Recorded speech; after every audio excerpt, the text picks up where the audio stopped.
మనలో చాలామందికి రాహుకేతుల గురించి ఒక ఐడియా అయితే ఉంటుంది. కానీ రాహుకేతువులు అంటే రాహుకేతులుగా డివైడ్ కాకముందుకు ఒకరే. తన పేరే స్వరభాను. సాగర మథనం జరుగుతున్నప్పుడు అమృతం కోసం దేవతలు రాక్షసులు పోరాడుతుంటారు.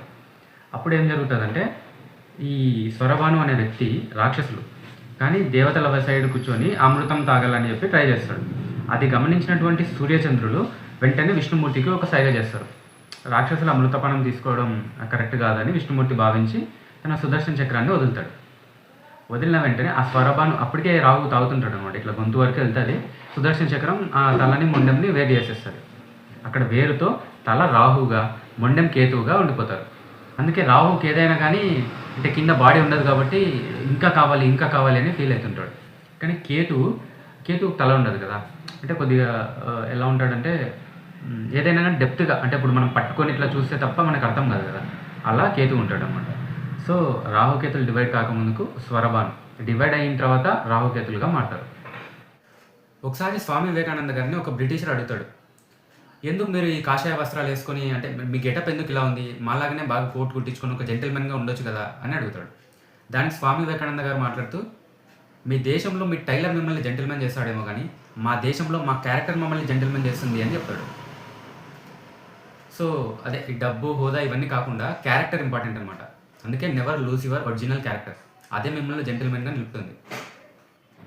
మనలో చాలామందికి జలాది రాజారావు గారు అంటే ఎవరో తెలియదు. కానీ తను రాసిన పాట అయితే మనం అందరికీ తెలుసు. ఆ పాట ఏంటో తెలుసా?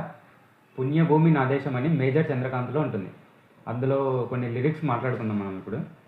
ఆజాద్ హిందూ ఫౌజ్ దళపతి నేతాజీ, అఖండ భారత జాతి కన్నా మరో శివాజీ, సాయుధ సంగ్రామమే న్యాయమని, స్వతంత్ర భారతావని మన స్వర్గమని, ప్రతి మనిషి ఒక సైనికుడే ప్రాణార్పణ చేయాలని హిందూ ఫౌజ్ జై హింద్ అని నడిపాడు, గగన సిగళ్ళకెగసి కనుమరుగైపోయాడు, జోహార్ జోహార్ సుభాష్ చంద్రబోస్.